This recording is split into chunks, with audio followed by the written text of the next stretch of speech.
Where we are headed today in public education in particular, I think is a slippery slope. We are going to use the public school system as an extension of basically our broader politics. You know how we feel about charter schools. We'd like to know how you feel. A lot of these charter schools are significantly underperforming. In a state like Illinois, with a very strong Democratic Party presence and strong teacher unions, we are going to push that ideology through our public school system. If I'm president, Betsy DeVos's whole notion from charter schools to this are gone. This is much more than an education in a certification in teacher standards. It's really, it sounds like to me, trying to build the political base. Our soul will be troubled as long as systemic racism is allowed to persist. We need to make equity and justice part of what we do every day.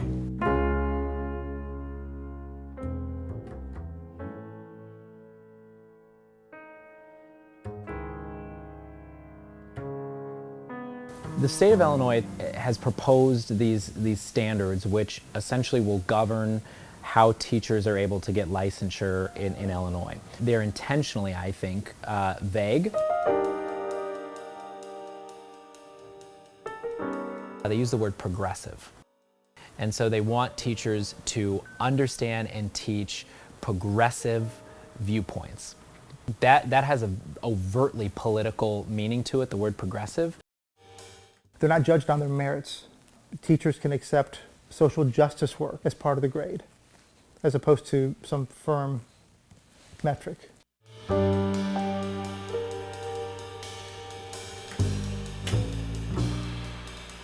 The second word they used was activist. They're focusing on activism that is one-sided, where they're not even hearing the other side because only one side matters. If you affect change with no sort of tangible idea about how you're actually going to solve a problem that you've identified, you very likely stand to make the problem much worse. It does no good to have a bunch of illiterate revolutionaries.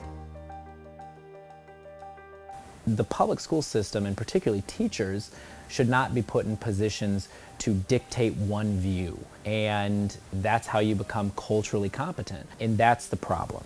Let's just flip the script on this. If the state government of Alabama decided that teachers be trained in and have certain beliefs about life, about the Second Amendment, about what you might consider to be more culturally conservative issues, there would be outrage, and rightfully so.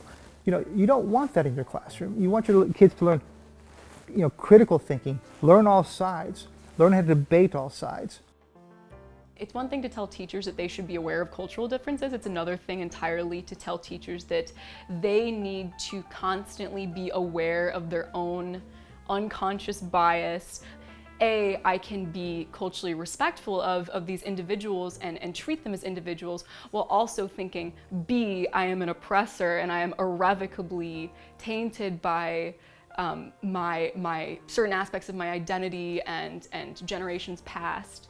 Those are not reconcilable views in one human. Less than 40% of students in the state, by the time they enter fourth grade, are reading and writing. And that persists throughout their entire time in school. When we start to elevate sort of this wokeness or this ideology of we need to have activists and sort of that sort of deal, we are completely missing what is just foundational. Are we losing teachers? Absolutely.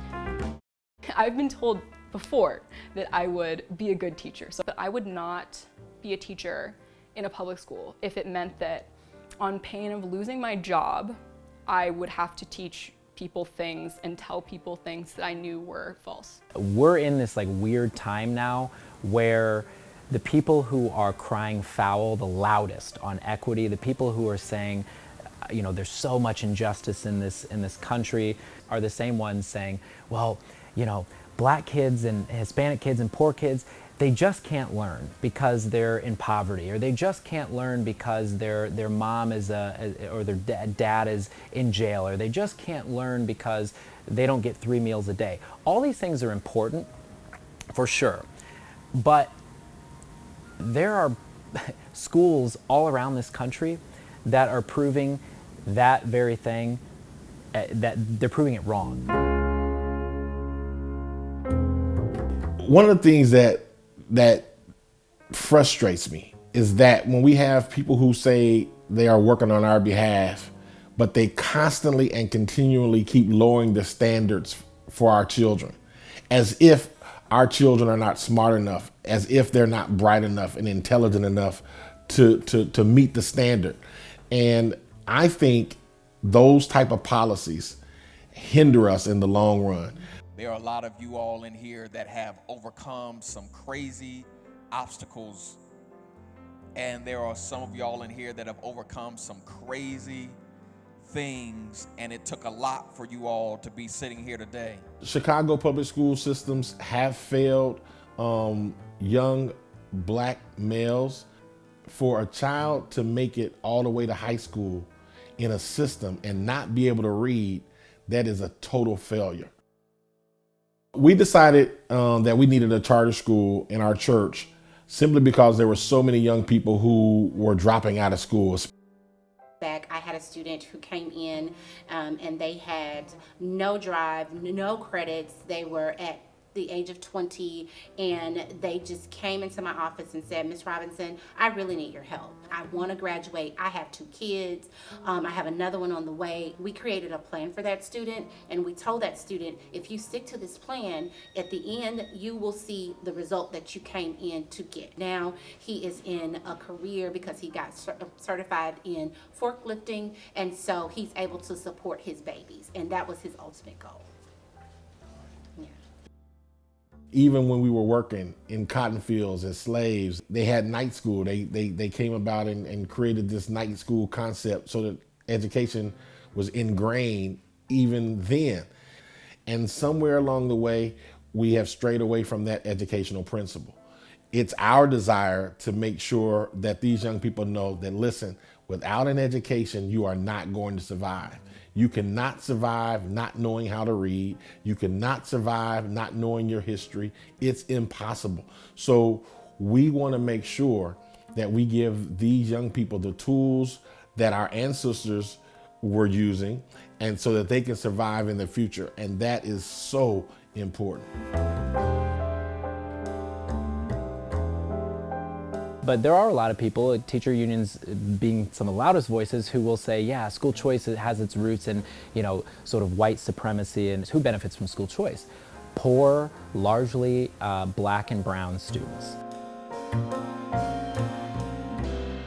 When you start to teach one way of thinking, you are taking away freedom.